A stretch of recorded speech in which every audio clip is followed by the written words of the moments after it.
पर ये हर संप्रदाय के, हर साधना के उपासक के लिए ये अमृतमय श्लोक है।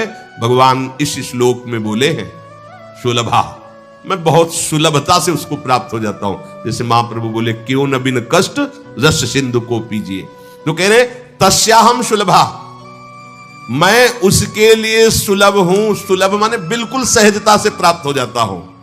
किसके लिए? बोले अनन्य चेता सततम यो माम स्मरत नित्यशः, जो मेरा अनन्य चिंतन करता है, नित्य निरंतर चिंतन करता है, बस यही जीवन का लक्ष्य रहा है। गुरु कृपा से बच्चापन में ही गुरुदेव भगवान की बलिहारी यही बात डाल दी थी कि बच्चा निरंतर भजन करने से जो झांकी आती प्रभु, वो हमें शब्द याद है, झांकी आती तब जानना चाहिए भजन, एक क्षण भी भजन न छूटे। ये संस्कार अगर कहीं भगवान की कृपा से और मार्ग का गुरुदेव उपदेश करते तो एकदम कोरा स्वभाव था वही पड़ता, पर भगवान ने जहां जैसे पहुंचाना होता है वैसे ही, जैसे सन्यास मार्ग में भी थे तो हमारी निराकार में रति नहीं थी, गंगाधर भगवान शिव के रूप में आसक्ति थी। अब हमें पता चला कि क्यों नहीं होने दी निराकार में, क्योंकि रूप में ही लाना था उनको कृपा करके, इसलिए निराकार में आसक्ति नहीं होने दी। फिर उनका सारा पहले विधान होता है। गुरुदेव भगवान ने ये पिताश्री से कहा, पिताजी आए और कहा कि ये लड़का बाबा बनना चाहता है स्वामी जी। वो आते जाते थे घर में, तो सैमशी में उस समय स्वामी जी विराजमान, तो उनका पाणे छोड़ जाओ, एक हफ्ता बाद ये घर भाग जाएगा, या फिर हम एक हफ्ता बाद मंत्र दे देंगे, तब जान लेना कि साधु बनी ही जाएगा। फिर स्वामी जी जैसी आपकी इच्छा छोड़ के गए। एक हफ्ते जो है गुरुदेव भगवान ईंट ढोवाना, झाड़ू लगवाना, बड़े कार्य करवाना, और जैसे पेड़ा आदि आते सबको बांटते, हमें एक भी पेड़ा नहीं देते। शाम के एक बार भोजन की अनुमति पाल, 7 दिन तक चुपचाप शेष। फिर कहा अच्छा कल गंगा नहा के आ जाना, मंत्र दे देंगे।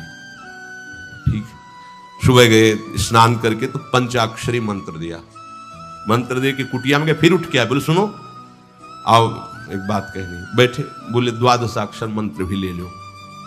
तुम कहा जपेंगे कौन? बोले पहले तुम ये जपना, लेकिन ये रखे रहो, आगे काम आएगा। हमारी समझ में नहीं आ रहा था कि मतलब मंत्र 2 क्यों दे रहे हैं। ये पहले से भूमिका तैयार थी वृंदावन की, हमें पता नहीं था। 12 मंत्र भगवान श्री कृष्ण का, पंचाक्षरी मंत्र सबसे पहले दिया।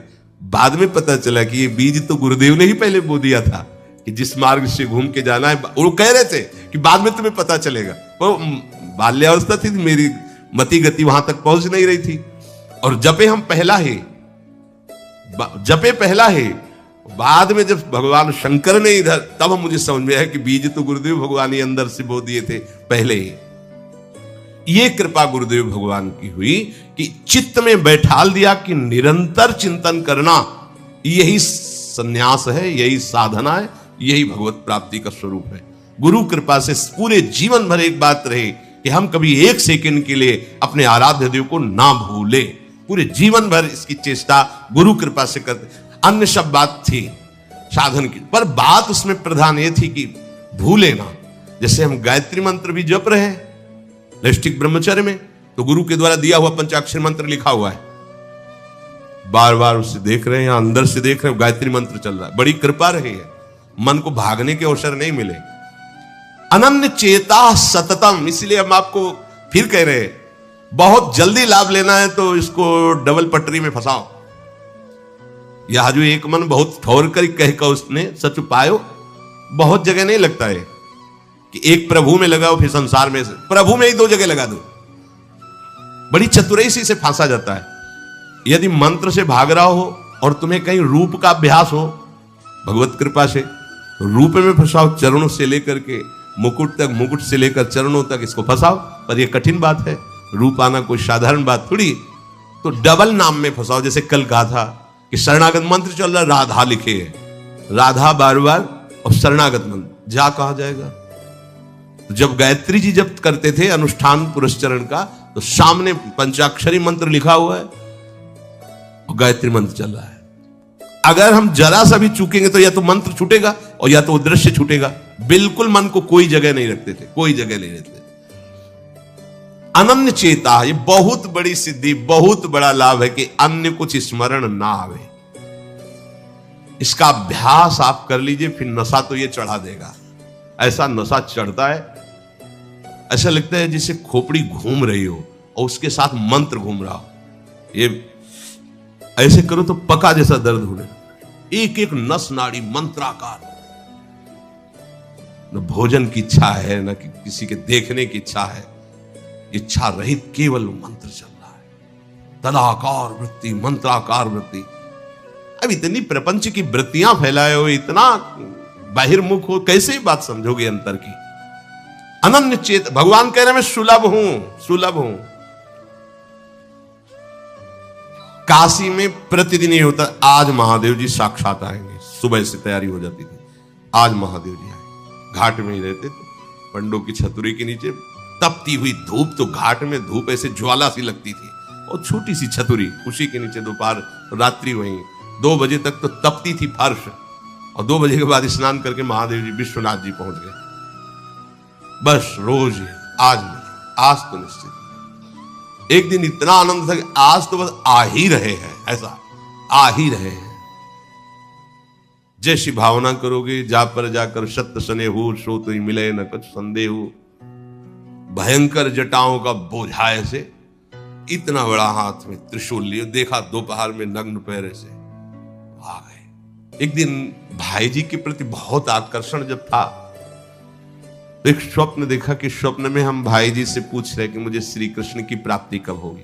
इसके बाद की बात, भाई जी ने ऐसे चश्मा करके ऐसे देखा, राधा बाबा बगल में बैठे, और कहा जब श्री कृष्ण बन जाओगे तब श्री कृष्ण की प्राप्ति होगी। जगने पर, बहुत विचार करने पर फिर यह कि श्री कृष्ण बन जाओगे, भाई जी का तात्पर्य क्या था? तब समझ में आ गया। मन कृष्णाकार, बुद्धि कृष्णाकार, चित्त कृष्णाकार, अहम कृष्णाकार, तब कृष्ण साक्षात्कार हो गया। नित्य युक्तस्य योगिनः तस्याम सुलभा पार्थ नित्य युक्तस्य योगिनः। नित्य युक्त हो गया जिसका चित्त प्रभु को छोड़कर किसी भी भोग भूमि में, किसी भी ऐश्वर्य में, किसी भी सिद्धि में, जैसे किसी को लगता है कि ये चमत्कार दिखाना, कोई भी चमत्कार दिखाना बहुत कठिन बात है। अगर भगवत दर्शन का लक्ष्य ना हो, भगवत प्राप्ति का लक्ष्य ना हो, तो कोई भी चमत्कार ऐसे करने में है कोई बहुत बड़ी बात मत समझ। बस ये है कि इधर अगर स्वीकार किया तो उधर गेट बंद हो जाएगा, इसीलिए पिट जाते हैं, गाली सुन लेते हैं महात्मा जन, लेकिन प्रयोग नहीं करते अपने भजन का, प्रभु के पास जाते हैं।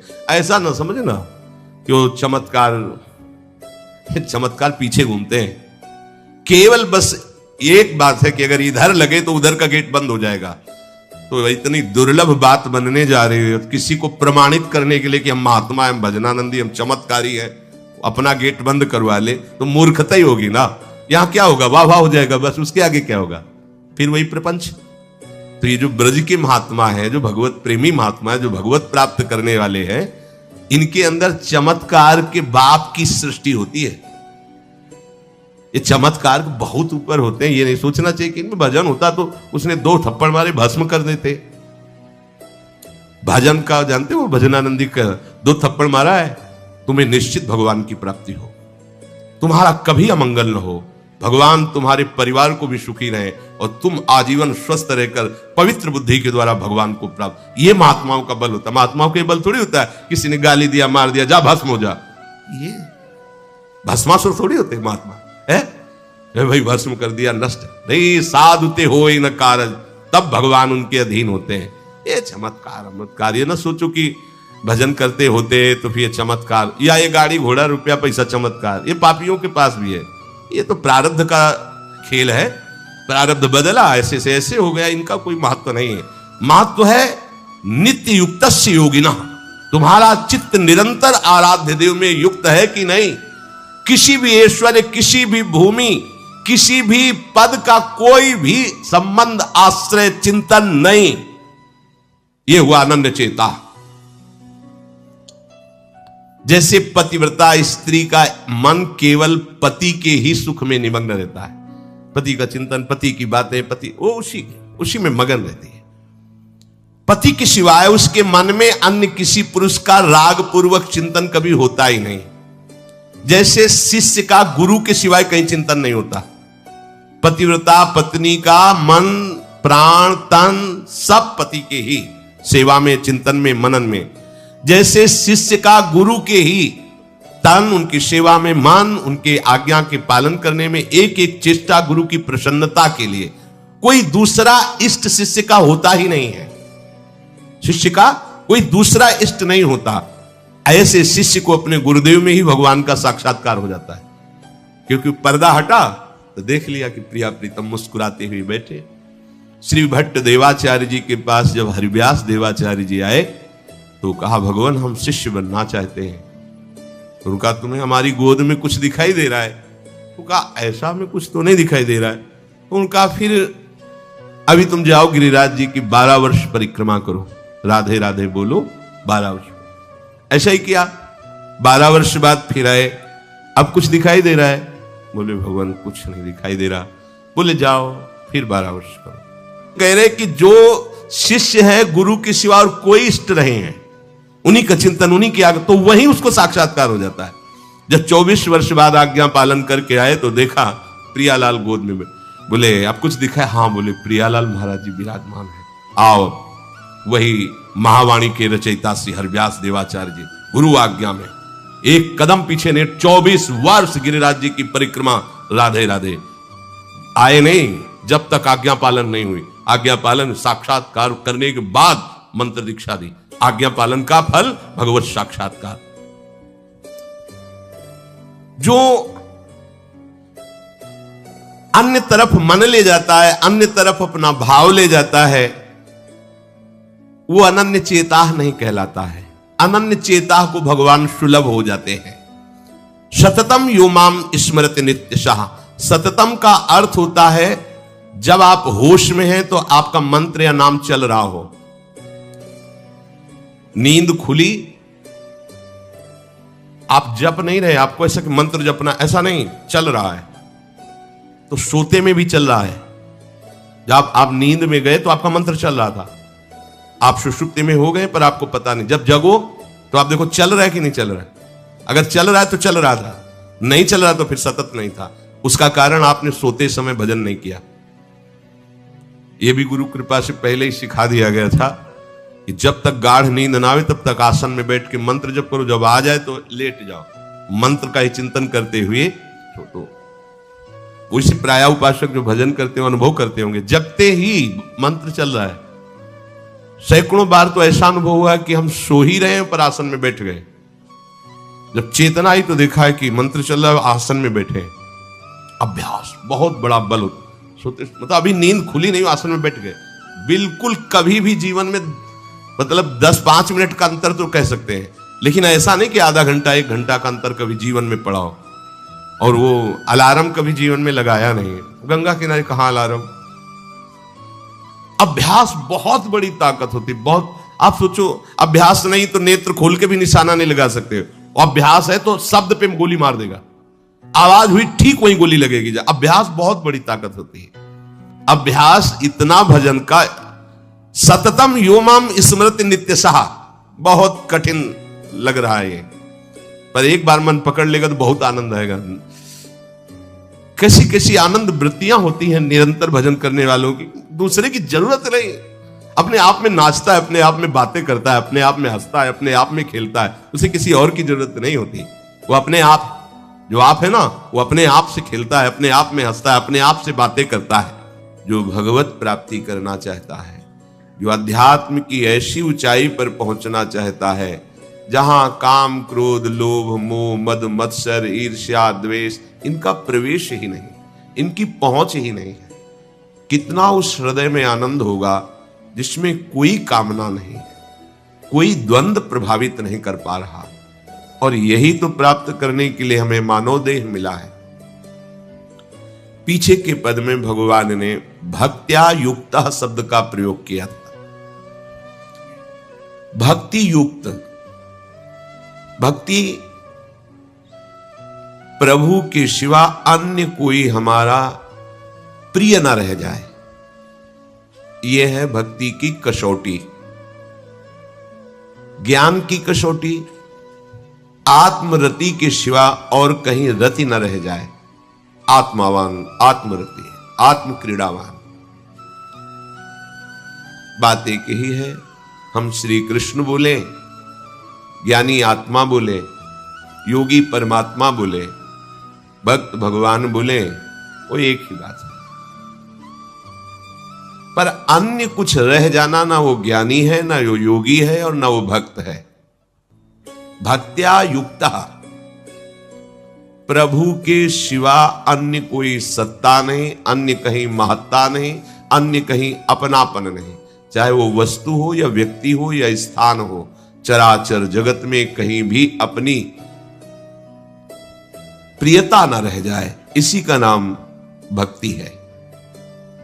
कहने को भक्ति सरल लगती है, पर इसीलिए कठिन है कि सब जगह की प्रेम फांसी को काटकर एकमात्र आराध्य देव से प्रेम करना बड़ा कठिन है। बातें बना लेना बड़ा सरल है, पर अपनी ममता को, आसक्ति को समेट पाना बहुत बहुत कठिन है।